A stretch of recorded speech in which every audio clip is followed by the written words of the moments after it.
Buying or selling a home can be a very stressful time. Working with a real estate agent you trust can help make the process go smoothly. Joining us today is Heather MacDonald to help shed some light on the process and documents involved in a real estate transaction. This is Daily Web TV.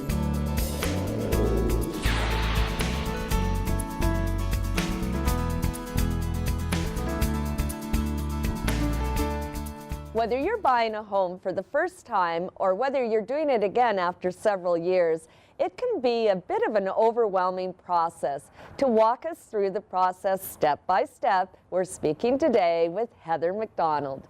Heather, where do you begin when you want to sell a home? And you know, I've sold a house before, but then you sell one again years later and it feels like you're doing it all over again. I know, it's kind of a daunting process, and there's a lot involved. And there's the decision process, that's your starting point.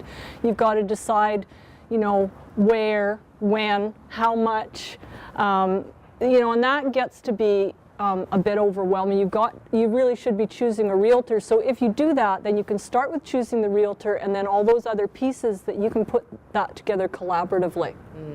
Good point. So that's your starting point. So you choose your realtor, then your realtor will help you make a lot of other decisions from there on. They can guide you, and then thereafter you're looking at the marketing process and the transaction process itself.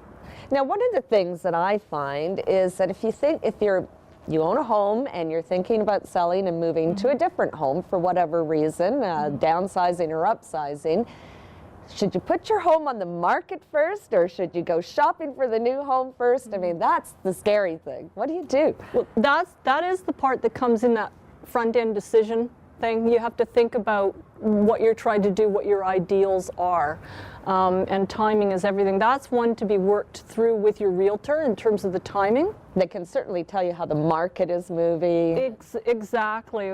Part of the big decision factor for you is where do you want to move to? So you're getting out of one thing and into another. Where do you want to move to?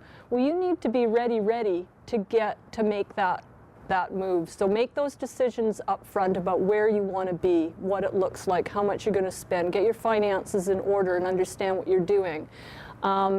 You're in a stronger position if you've already dealt with the existing property before you have to make an offer on the new property.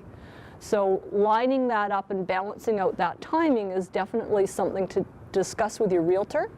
And the realtor is going to help bring out from you what your priorities are on both properties. So, well, what kind of documents are involved? You'll see documents right from the start. As soon as you start working with a realtor, they're going to present you with a document called Working with a Realtor. And by law, we have to present that to you because there's been a lot of changes in the industry that are really there to protect the consumer and to help them understand. So this document explains the client and customer service relationship and the differences in that. So you understand who's working for you and when they're working for you.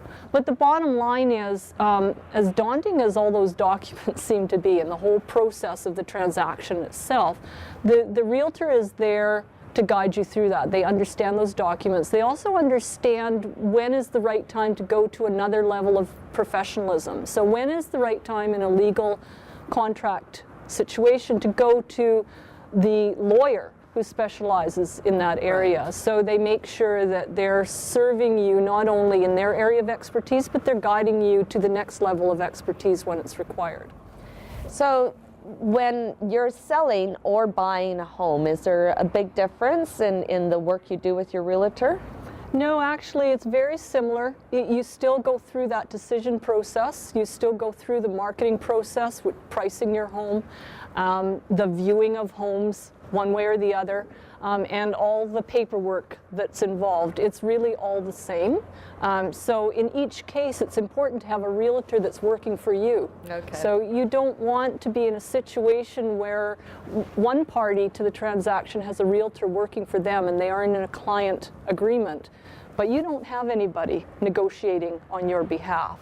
So that's an important distinction, and that's why at the very beginning a realtor will show you that document that explains the different kind of relationship that you can have. So in a nutshell, what's the flow of all of this? It's pretty much a three-point flow.